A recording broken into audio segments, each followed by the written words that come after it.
oduu amme mootummaa Itoophiyaatii fi mootummaan Somaalilaandii waliigaltee ulaa galaanaa gara hojiitti hiikuuf sochii eegalanii jiran. Waaw, hojii bareeda osoo yeeyyiin iyyituuti leenci kaayyoo galmaan ga'a. Kanas irraa eena Dr. Abiyyi.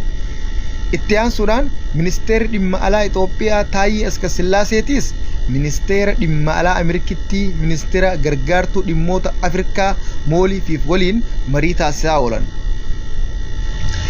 Soomaaliyaa ilaalchisuunis Itoophiyaan shororkeessitoota dhabamsiisuu keessatti tumsa taasisaa jirtu irratti ibsa kennanii jiran.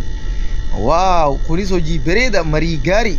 Itti aansuudhaan waraanni Itoophiyaa raayyaan ittisa biyyaa kan nageenya Soomaaliyaa keessaa eegaa jiran buufata xayyaaraa Baldheeree guyyaa irraan tanaa haareomsaa oolan.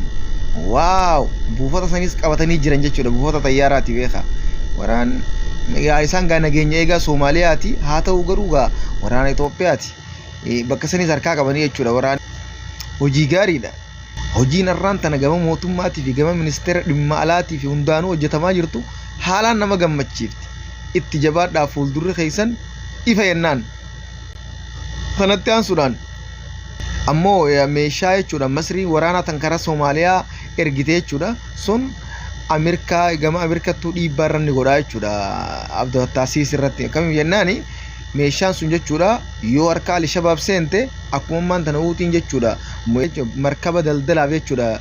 Meeshaa fe'atee baara galaana diimarra imalu dho'aa jirtu rukutaa jirtu kana yoo ibiddi sun jechuudha harka Al-Shabaab seeni, Al-Shabaab jechuudha Soomaaliyaan duraanuu gosaan jechuudha akka malee caccabtee jirti. Ammaasi Soomaaliyaan Al-Shabaab qabatte Ameerikaafis yaaddoodha. Daldala jechuudha Awuroopaatiifis daldala Ameerikaatiifis hedduu rakkisaadha. Karaa Afrikaasiin jechuudha galaana diimarraa imalchiisuudhaaf.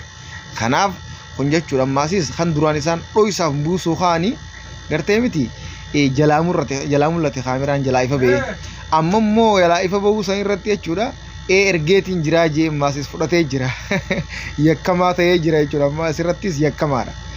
Kanaaf yaa laal ulaagaa jechuudha namummaa bilchina sammuutii fi waa hundaan guutamaadha. Dr. Abiyyi jechuun nama siyaasaa fi waa hundattu nama dhugaan jechuudha. Bulchaa Afrikaatii miti bulchaa addunyaa ta'uudhaaf wanni takka isan daangeessine bulchaa addunyaa guutuu jechuudha. Kana kan jennu leenci fuulduratti oduun kana fakkaatti kan biratti hanga walitti dachaa nutti rabbi nagaya habuus bakka hundaa'u nageenya nagaya hojiinis hojiidha fuuldurrinis ifa galatooma sheer waliif godha.